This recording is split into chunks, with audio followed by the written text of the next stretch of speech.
गायत्री जप करते थे, संध्या संध्या करते थे, इसलिए इसका नाम है संध्या वाणी। आप लोग भी अगर टाइम हो गया तो आप लोग कर लीजिए थोड़ी देर के बाद, जो ब्राह्मण है उनको करना चाहिए। तो इसका घटना ऐसे है, ये जो विग्रह अंदर में है ये सरस्वती माता है, ज्ञान की देवी। तो जो मैंने पहले बताया ना उधर मंगलवेढ़ा, वहां पर एक बहुत बड़े भक्त रहते थे, भक्त जिनका नाम था धोंडोपंत रघुनाथ देशपांडे, मराठी ब्राह्मण। ये है 1343-45 के समय की बात है। और ये जो महात्मा है, कहते हैं कि ये इंद्र के अवतार है, आदिशेष के अंश के रूप में। और इनके बारे में कहा जाता है कि ये शुरू से बहुत विरक्त थे, वो शादी विधि बिल्कुल करना नहीं चाहते थे, ऐसे बोलते हैं। जब उनका शादी कर दिया जबरदस्ती, तो हुआ क्या, अभी शादी होने के बाद क्या होता है, पहली रात क्या होता है, सुहागरात होता है ना। आप डर क्यों रहे इतना बोलने की, सुनने के लिए? तो होता क्या है उस समय, वो वधू अंदर रहता है ना, लेकिन यहाँ उल्टा था, वर अंदर में थे, वधू बाहर थी। तो वो दूध लेकर उसके सास ने कह दिया जाओ बेटे को दे दो, तो वो अंदर लेकर गई। जैसे दरवाजा खोला और अंदर देखा तो बेड के ऊपर में वो वधू नहीं है, वर नहीं है, ये बहुत बड़ा सांप है। उसने जैसे ही देखा इतना जोर से चिल्लाए, दूध उधर ही फेंक दिया और बाहर आके आ गई। तो उनके माताजी को उन्होंने बताया क्यों, क्या हो गया? कुछ नहीं, बहुत बड़ा सांप है, आपका बेटा है नहीं उधर में। तो अंदर में जाकर फिर वो सब लोगों ने देखा, बेटा है उधर में बैठा। 2-3-4 बार ऐसे हुआ, जब भी वो जाते थे वो उनको वही दिखाई देते। तो मतलब उनका शादी सक्सेस नहीं हुआ, शादी सक्सेस नहीं हुआ। और फिर वो एक महाराज थे जिनका नाम था अक्षोभ्य तीर्थ या कोई दूसरे, लेकिन उनके गुरु जी का नाम था अक्षोभ्य तीर्थ। और ये अक्षोभ्य तीर्थ जो है वो मध्व संप्रदाय में 5 नंबर के कुछ लाइन में आचार्य है, और ये फिर 6 नंबर के। इनके 2 नाम पड़ गए। जब अक्षोभ्य तीर्थ उनको दीक्षा दिए तो उनका नाम हो गया जय तीर्थ, ध्यान रखिएगा, जय तीर्थ। और इनका दूसरा एक नाम है टीकाचार्य। उनका टीकाचार्य इसलिए नाम पड़ा कि बहुत बड़े विद्वान थे। मध्वाचार्य के कई सारे ग्रंथों पर उन्होंने कमेंट्री लिखे, टीका लिखे हैं, और उनके भी खुद के भी कई सारे ग्रंथ उन्होंने लिखे हुए हैं। तो ये जो आचार्य है, कहते हैं कि उनका पहले लाइफ में जो मध्वाचार्य है, जब वो भागवत कथा सुनाते थे तो उनके भागवत की कथा में एक बैल आकर बैठता था, एक बैल आकर बैठता था। कई बार कथा होने के बाद कुछ लोग को प्रसाद हो जाए तो नींद आता है, आंख बंद हो जाता है अपने आप। कुछ लोग का हो रहा है ऑलरेडी, समझ गया ना? तो लगा लेना कुछ। तो क्या होता है, जब वो कथा में कई बार बैठते हैं तो कुछ लोगों को ज़्यादा बैठना तकलीफ होता है, 1-आधा घंटा बहुत होता है। प्रभुपाद जी आधा घंटा ही प्रवचन देते थे, फिर भी लोग सोते थे। अब प्रभुपाद के प्रवचन में सोते थे, मैं किसके खेत की मूली हूँ? है कि नहीं? तो प्रभुपाद जी कई बार पूरा एक प्रवचन में प्रभुपाद बहुत डांटते हैं। तो कई बार क्या होता है कि हमारा फिजिकल ठीक नहीं रहता, कई बार बहुत कुछ हैट्रिक होता है बॉडी में, बहुत भागदौड़ हुआ है, दर्शन करते किए, बहुत सारे इधर उधर चले हैं, बस में धक्के बुक्के खाए बहुत सारे, ट्रेन में, है ना?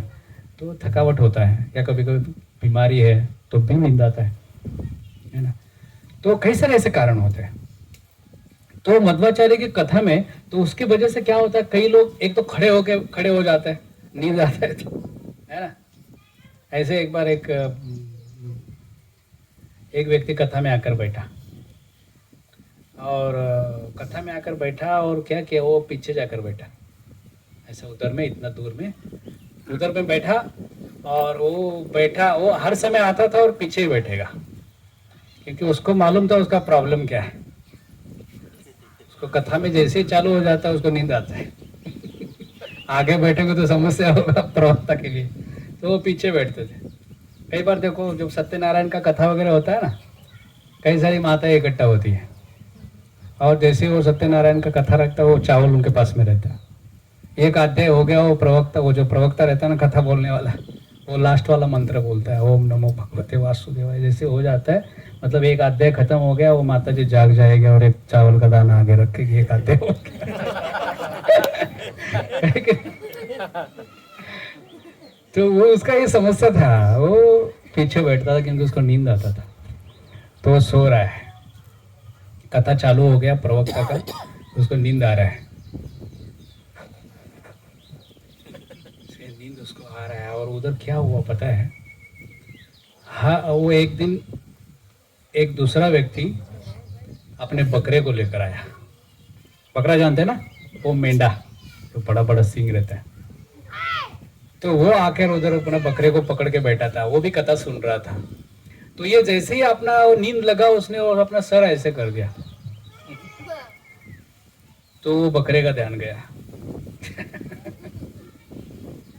एक बार हो गया, फिर दूसरी बार बकरा थोड़ा पीछे पैर करने लगा।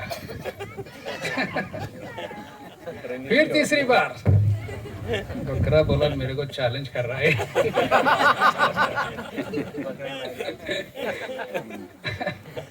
फिर चौथी बार तो बकरा 4-5 पैर पीछे चला गया, और जब छठी बार उसने ऐसा किया तो बकरा इतना तेजी से दौड़कर आया, बोला आज तक मेरे को किसी ने चैलेंज नहीं किया और ये मेरे को चैलेंज कर रहा है। उसको एक धक्का मार दिया ऐसा, 4-5 वो क्या गुलाटी मार के वो गिर गया। कथा में सावधान पूर्वक बैठना चाहिए, केवल कथा ही सुनना चाहिए। मैं क्या सुना रहा था, बैल आके बैठ गया कथा में बैल आके बैठ गया। तो कई लोग, महाराज की कथा चल रही है मध्वाचार्य जी का, कई लोग उठ रहे हैं, जा रहे हैं, बहुत हो गया कथा, अभी जाने का टाइम हो गया। तो कई लोग ऐसे जा रहे हैं इधर उधर, कुछ मतलब सारे स्टूडेंट थे उनके शिष्य लोग, तो कई लोग इधर उधर हाथ घुमा रहे, कोई नीचे घास है वो काट रहे हैं, तोड़ रहे हैं। मुझे मालिकों का ज़्यादा परेशान नहीं है, तो घास काट रहे हैं, कोई इधर उधर कर रहा है, उधर कर रहा है।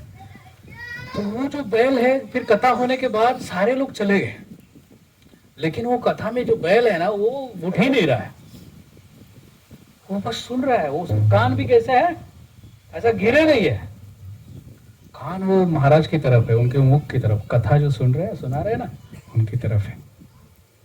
और एक दिन नहीं, रोज कथा होता था, भागवत सुनाते थे, और रोज वो बैल आकर बैठता था और कथा सुनता था, और सबसे सब होने के बाद लास्ट में उठेगा। तो फिर ऐसे क्या हुआ, तो मध्वाचार्य ने उस बैल को अपने हमेशा साथ में रखा। जब भी कोई तीर्थाटन करने के लिए जाते थे और शास्त्रार्थ करने के लिए जाते थे, तो अपने साथ में वो बैल को ले जाते थे। किस लिए, एक तो कथा सुनता है ना, और दूसरा है वो ले जाते समय अपने साथ में बहुत सारे ग्रंथों को लेकर जाते थे। तो क्या करेंगे, अभी ये तो है ही साथ में, तो उसका पीठ पर वो सारे ग्रंथों को रखते थे और लेके जाते थे कई बार। तो वो जो बैल है ना, तो वही बैल वो जय तीर्थ है। बोलो जय तीर्थ महाराज की जय। तो वही जय तीर्थ जी। फिर एक दिन क्या हुआ, वो सेना में भी थे, ना, उनके परिवार भी बड़ा परिवार था उनका, जैसे राजा जैसे थे वो लोग, बहुत धन संपत्ति बहुत कुछ था। तो एक बार क्या हुआ, वो घोड़े पर बैठकर अपने कई सारे साथियों के साथ में वो मंगलवेढ़ा से इस दिशा में आ रहे थे। तो इधर आए, ये नदी है चंद्रभागा, आपने देखा, हमने क्रॉस किया, यही है, इधर ही नदी है। अब कुछ लोग जो पीछे खड़े थे वो पेड़ के पास में, उन्होंने देखा होगा वो चंद्रभागा नदी। तो नदी में बहुत पानी था, तो उनको प्यास बहुत लगा था, घोड़ों को भी प्यास लगा था, और मालिक को भी प्यास लग गया, मतलब महाराज को भी प्यास लग गया। तो उन्होंने क्या किया, अपने 4-5 सिपाहियों के साथ में घोड़े पर बैठे हैं, बोले नीचे नहीं उतरने का, घोड़े को ऐसे ही पानी पिलाने का खड़े खड़े। तो घोड़े के साथ में अंदर घुस गए, तो घोड़ा का मुंह तक पानी आया, घोड़ा भी मालिक के जैसे था, नीचे झुक के पानी नहीं पीना। तो घोड़ा जैसे वो गले तक पानी आया, फिर वो पानी पिया। अभी मालिक का झुकने वाले, घोड़ा नहीं झुक रहा है। तो वो क्या किए, और घोड़े को अंदर डाले और थोड़ा सा झुके, जब मतलब उनके यहाँ तक पानी आए, थोड़ा सा झुके और फिर पानी पिए। तो उनके गुरुजी भी साथ में थे, वो बोले अरे क्या कर रहा है तू, हाँ ऐसे कैसे पानी पीता है, बैल के जैसे, बैल के जैसे पानी पीता है, ऐसे बोले। फिर उसके बाद में यहाँ पर आए जय तीर्थ जी, और यहाँ आने के बाद जो सरस्वती माता है उनके लिए प्रकट हो गई। सरस्वती माता उनको आशीर्वाद दिए भागवत का टीका लिखने के लिए। यहाँ बैठकर उन्होंने भागवत का टीका लिखे, और उनको लिखने के लिए जो लेखनी है सरस्वती माता ने प्रदान की, ऐसे बोलते हैं। तो इसलिए ये जो स्थान है ना, वो जय तीर्थ आचार्य जो है मध्व संप्रदाय के, वो बहुत महान आचार्य है। तो इसलिए आप यहाँ दर्शन फिर एक बार कीजिएगा और उनको प्रार्थना कीजिएगा। और यहाँ ये जो गांव है सामने, इस गांव में एक पाटिलवाड़ा है, जो विट्ठल जी पंढरपुर में है। जब मुगल काल में वो जो अफजल खान वगैरह वो सब आक्रमण किए इस दिशा में, वो उधर में देवी माता कौन सी है, तुलजा भवानी माता, उधर वो सब आक्रमण करता है। वो जो आक्रमणकारी लोग आए मूर्तियों को तोड़ते फोड़ते, तो जब पता चला कि इधर आ रहे, तो यहाँ के भक्तों ने क्या कर दिया कि भगवान विट्ठल जी को छुपाए। तो उनको छुपाया है, उधर एक कुआं है वो गांव के उधर उस खेती में, तो वो अंदर जाना पड़ता है, उधर तक चलकर गाड़ियां नहीं जाती है। तो उस कुएं में उनको छुपाया। वो पूरा एकदम बहुत स्टैंडर्ड कुआं है, आप चलकर अंदर जा सकते हो उस कुआं में, और पानी तो ऐसे बिस्लरी पानी है, बहुत सुंदर। तो वो कुआं में छुपाए थे। फिर वो जो गांव में पाटिलवाड़ा है, फिर वो पाटिलवाड़ा में उनको कई समय छुपाया वहां पर, और कई समय तक उनका पूजा वहां पर हुआ है। आज वहां पर बहुत सारे लोग जाते हैं, उस पाटिलवाड़ा का दर्शन करते हैं। आप लोग सब समय के अनुसार आपके अधिकारी जो बोलेंगे वैसा आप लोग कीजिए। फिर यहाँ से आप लोग वापस जाएंगे, समय के अनुसार देखिए लखूबाई का दर्शन कर पाते हैं, समय है तो। फिर उधर पुंडलिक जी का दर्शन चंद्रभागा में, वो भी समय के अनुसार देखिए। लेकिन विट्ठल जी का दर्शन आप जैसे मैंने आपको बताया वैसा कीजिएगा। नीचे जाने पर कानोपात्रा, फिर विट्ठल जी का चरण, फिर रुक्मिणी माता, फिर अंदर दाऊ जी महाराज, फिर बाहर आने के बाद ताकपेटे विठोबा। ये कल का आपका दर्शन है। और इतना ही है, और भी बहुत कुछ है लेकिन समय नहीं है, मेरा टाइम हो गया है। हाँ, प्रभु जी बोल रहे हैं नामदेव जी का जो घर है, मठ है, उसका कथा सुनाइए। सुनाना है क्या? अरे वाह, नींद तो नहीं आ रहा है, नहीं तो बकरा आ जाएगा, मेंढा। नामदेव जी के बारे में बताया जाता है कि नामदेव जी जब छोटे, एक कथा आपको भी मालूम है जो हमारे गौड़िया संप्रदाय में भी वो घटना हुआ है। कहाँ पे? रघुनंदन ठाकुर जो लड्डू खिलाए थे भगवान, उसके लिए प्रकट हो गए, वो कथा आप लोग जानते हैं। वही कथा नामदेव जी के साथ में भी पंढरपुर में हुआ है। लेकिन मैं एक आपको बता सुनाता हूँ, बहुत सारी उनकी कथाएं हैं कि जब नामदेव जी, वो एक लड़का है इधर में, उसके समान थे, उसके साइज के थे, दिखाई नहीं दे रहा वो बच्चा। तो उनकी माता जो है वो भगवान, वो बोलती है अरे बेटा, मैं तेरे को दिवाली के समय में हर समय स्नान कराती हूँ। दिवाली में स्नान कराते हैं ना, उपटन फिप्टन कुछ कुछ लगाते हैं, मोती साबुन वगैरह, तेल चंदन वगैरह। तो बोले मैं आपको हर समय ये सब करती हूँ, कभी कभी तुम्हारा विट्ठल को बुला के लाओ ना, तो बोलते हैं कि देखो माँ, मैं ला सकता हूँ, लाने का मेरा काम है, लेकिन क्या तुम उनको स्नान करा पाओगे? तुम्हारे अंदर इतना हिम्मत है क्या? अरे बेटा बोले, तुम ला सकते हो तो मैं करा क्यों नहीं सकती? तुम लेके तो आओ। तो नामदेव छोटे हैं, बहुत बालक भाव है उनका, तो वो जाते मंदिर के अंदर में और भगवान को प्रार्थना करते हैं। पहले भी कई बार नामदेव के साथ में खेलते थे भगवान, तो जाकर बोलते, हे भगवान, एक विनती है आपको, वैसे तो बाहर के लोगों के लिए आप चल फिर नहीं सकते, हिल नहीं सकते, लेकिन मैं सब चीज का रहस्य अंदर जानता हूँ। मेरी माँ आपको दिवाली के समय में स्नान कराना चाहती है और खिलाना चाहती है, आप आओगे क्या? तो भगवान बोलते हैं, अरे मैं आऊंगा तो इधर कौन रहेगा खड़ा? इतने सारे लोग दर्शन करने के लिए आएंगे और मैं यहाँ नहीं रहूंगा तो मुश्किल हो जाएगी ना। यहाँ कौन खड़ा रहेगा? तुम खड़े रहोगे क्या? बोलते हैं, मैं कैसे खड़ा रहूंगा? आप तो भगवान है, मैं आपका सेवक हूँ, सेवक कैसे खड़ा रह सकता है भगवान बनकर? तो बोले, देखो ट्राई करो। नहीं प्रभु, मैं कैसे खड़ा रह सकता हूँ? उधर बड़ा परेशानी बहुत है, लोग आके पैर ऐसा घिसते हैं, कभी नाखून उखड़ जाए, चमड़ी उखड़ जाए, पता कह नहीं सकते है कि नहीं? अभी भी बहुत घिस गया है भगवान का चरण, अभी एक लेप लगाया कुछ। तो बोले परेशान करते लोग बहुत, और उस समय तो आलिंगन करते थे, कुछ लोग तो जोर से दबाएंगे, कुछ लोग धीरे दबाएंगे, हड्डी बिड्डी टूट गया तो है कि नहीं? और सुबह सुबह तो बड़ा हालत खराब होता है, स्नान कराते उस समय वो क्या क्या डालते हैं, घी डालते हैं, दही डालते हैं, हनी डालते हैं। आँख में जाएगा तो क्या होगा मेरा हालत है ना, दही आँख में जाने के बाद। तो बोलते हैं कि भगवान बोलते हैं, नहीं नहीं कोई बात नहीं, फिर भी तुम रहो, 3 कंडीशन है बोलते, तुमको रहना है, 3 कंडीशन। बोलते क्या है? नामदेव जी बोलते, एक है कि आपको मेरी जगह पर खड़ा रहना है, पहला। और दूसरा बोलते, खड़ा रहने के बाद में जब आपको स्नान बीन कराएंगे तो आपको हिलना नहीं है ना?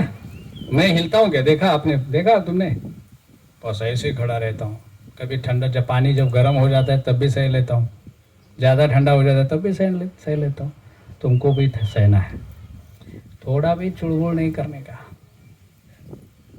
सोचने लगता है क्या करूँ, हाँ बोलो कि ना बोलो? बोला ठीक है, वो भी ठीक है। और तीसरा बोलते क्या है?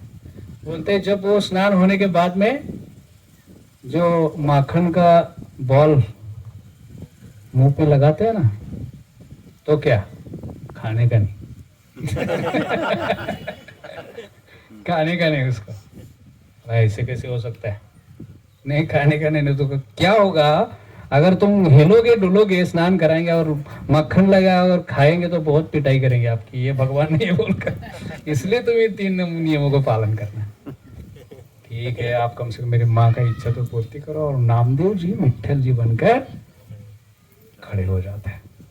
अभी नामदेव इधर है, भगवान उधर चले गए नामदेव बनकर उनकी माँ के घर, और बोले चलो जल्दी करो, स्नान करने के लिए आया हूँ। तो सॉरी, नामदेव बनकर नहीं गए, तो उधर गए और उनको उनकी माता जी ने बहुत अच्छा से स्नान कराया, तेल बेल सब प्रकार से लगाया और बहुत कुछ खिलाया उनको। और फिर बोले अभी चल देखते हैं अभी मेरा नामदेव क्या कर रहा है ना? तो फिर देखने के लिए आए, एक खंबे के साइड में खड़े होकर देख रहे थे कि क्या है नामदेव का हालत। नामदेव करना तो बहुत कुछ चाहता है, लेकिन अभी मजबूरी हुई उनका, है ना? तो स्नान बीन कराया, कैसे वैसे सहन हो गया, लेकिन जैसे माखन का बॉल लगाया, धीरे से आधी आँख खोल के धीरे धीरे खाना चालू कर। तो भगवान देख के हंस रहे, देखो मेरा भक्त कितना आनंद ले रहा है, और खुद भी भगवान आनंद ले रहे हैं। तो तो ये एक भगवान के इधर एक नामदेव जी के साथ में कथा बताई जाती है। तो ऐसे कई कथाएं हैं। तो उस मठ में आप जाइए, उधर नामदेव जी का दर्शन जरूर कीजिए। बहुत मठ अच्छा है। उज्ज्वला सेतु के पीछे है उनका मठ। समय कैसे मिलता है आप देखिएगा, ठीक है। हरे कृष्णा कृष्णा कृष्णा हरे हरे, हरे राम राम राम हरे हरे। श्रील प्रभुपाद महाराज की जय। पूरे विश्व भर में हम कहीं पे ऐसा नहीं देखे कि अल्टर के अंदर पुजारी के अलावा किसी को जाने देते हैं। हाँ, तो इधर विठल जी के पास कोई भी आके चरण स्पर्श कर सकता है। तो ये कोई भक्त की प्रार्थना से ऐसा हुआ कि भक्त ने भगवान ने खुद ही कुछ ऐसा किया कि सबको ऐसा। सुनाइए लोगों को। हरे कृष्णा। तो पूरे विश्व भर में हमने कहीं नहीं सुना है कि जो भगवान है अल्टर में विराजमान होते हैं तो उनके पास पुजारी के अलावा किसी को जाने देते हैं। सबको बाहर से ही दर्शन करना होता है। तो इधर विठल जी के पास कोई भी आके उनका स्पर्श कर सकता है जो लाइन से आता है दर्शन करने की इच्छा से। तो ये लाभ भगवान उनको देते हैं। तो कोई स्पेशल भगवान की इच्छा से ऐसा हुआ कि कोई भक्त की प्रार्थना से भगवान ने ऐसा वो किया कुछ, इसके बारे में थोड़ा बताइए। यही तो पंढरपुर की विशेषता है, समझ गए ना। यही पंढरपुर की विशेषता है। आप देखो, आप जब जाएंगे द्वारका में तो भगवान वहाँ पे पूरा बिजी रहते, घेरे रहते भक्तों से, है ना। क्योंकि सुधर्मा सभा में जाना पड़ता है। 16,108 बीवी है उनकी, है ना। जब वो सुधर्मा सभा में जाते हैं तो अकेले बनकर जाते हैं। जब बाहर निकलते घरों में जाने के लिए तो 16,108 बनते हैं। मतलब जब राज्यसभा में जाएंगे तो अंदर में बहुत सारे लोग हैं उनका वेटिंग कर रहे हैं, है ना। बहुत सारे कंप्लेन करेंगे, ये वो इधर वैसे करना है, उधर वैसे करना है। जैसे बाहर आएंगे, मीटिंग खत्म हो गया, घर में जाएंगे तो 16,000 को डिवाइड करना पड़ता है उनको। हर एक पत्नी, उनके 10-10 बच्चे और एक एक बेटी और 10-10 बेटा, 10 बेटा 1 बेटी, सबके बीच में घिरे रहते हैं। और कपड़े विपड़े बढ़िया पहनते हैं, है कि नहीं। फिर उधर से आप आगे आएंगे ब्रज में आएंगे तो उधर भी बड़ा बिजी है। उधर तो ज्यादा बिजी रहते हैं, है ना। उधर तो कितना, इधर तो 16,108, उधर करोड़ों। टाइम ही नहीं है। हर समय कभी नंद बाबा के पास में, कभी यशोदा माता के पास में, या कभी गोपियों के पास में। ज्यादा समय तो गोपियों के पास में। बहुत घिरे रहते थे हर समय। और फिर आगे जाएंगे कहाँ, जगन्नाथपुरी, उधर खाने में बिजी, 56 भोग, जगन्नाथ का भात और जगत पसारे, हाँ, खाने में बिजी है। उनका हाथ ही कि सूखा नहीं होता है, उधर भी घिरे रहते हैं। फिर आगे जाएंगे, खाने के बाद क्या करता है आदमी, सोता है। फिर श्रीरंगम में सोने में बिजी। थोड़ा विश्राम हो गया दोपहर का तो क्या करता है आदमी, थोड़ा बिजनेस का थोड़ा देखते, हिसाब किताब कितना आया कितना गया। फिर आते तिरुपति में कांचन ब्रह्म, तो हिसाब करता है अपने शादी का कर्जा लेन देन करते, उधर बिजी है। जहां भी देखो भक्तों से बहुत बिजी है। जो बहुत करीब के भक्त है ना उनके लिए। और वो ऐसा भी टाइम जगन्नाथपुरी में निकालते हैं कि बाकी भक्तों को छोड़कर 15 दिन अनावसर पीरियड में केवल अपनी बीवी को टाइम देते हैं, लक्ष्मी को। नाम है बीमारी, लेकिन अंदर में टाइम देते हैं बीवी को, पत्नी को, है कि नहीं। तो हर समय बिजी है, टाइम ही नहीं है। तो भगवान ने सोचा मैं एक ऐसा जगह ढूंढूंगा कि जहां पर ये जो मेरे बहुत करीब वाले हैं ना उनको मैं दूर रखूंगा। समझे क्या, मेरे करीब वालों को जरा दूर रखूंगा। तो ऐसा स्थान कौन सा है, चलो पंढरपुर। तो रुक्मिणी माता भी दूर है, राधा भी दूर है, सत्यभामा सब दूर है। अभी ईंट के ऊपर में अकेले खड़े हैं। इसीलिए खड़े ताकि मीरा रोड से 400-500 भक्तों को लेकर, कौन है आपके लीडर, श्याम सुंदर प्रभु, घन सुंदर, घनश्याम सुंदर, घन सुंदर प्रभु, इतने सारे भक्तों को लेकर आएंगे। तो अगर मैं मेरे बहुत करीब वालों के साथ में रहूँगा तो उनको टाइम कैसे दे पाऊँगा। तो इसलिए बोले आप सब लोग अभी थोड़ा छुट्टी में रहो, साइड में रहो, मेरे ये भक्तों को मैं दर्शन दूंगा। तो इसलिए कमर पर हाथ रखकर भगवान यहाँ पर खड़े हैं इसी के लिए। इसलिए पंढरपुर बहुत विशेष है कि जहाँ चरण का स्पर्श है वो ऐसे भक्त। देखो आलिंगन कौन कौन करता है? बलराम जी करते हैं, राधा जी और रुक्मिणी माता। लेकिन यहाँ पर भगवान विट्ठल जी है, वो सबको आलिंगन करने का चांस देते हैं। पहले आप ही नहीं है, शायद हमारा कोई दुर्भाग्य है, इसलिए चरण स्पर्श करने के लिए आप ही देते हैं, है कि नहीं? लेकिन चरण स्पर्श है इसी की वजह से, समझ रहे आप? हाँ, उनका ये विशेष कृपा है कि सभी लोग जो मेरे बहुत पास वाले हैं उनको थोड़ा दूर रखूंगा, यहाँ मेरे बाकी भक्त जो है उनको मैं दर्शन दूंगा यहाँ पर, उनके सिवाय बाकी सब लोग दूर रहे जो पास वाले हैं। यही है विशेषता। हरे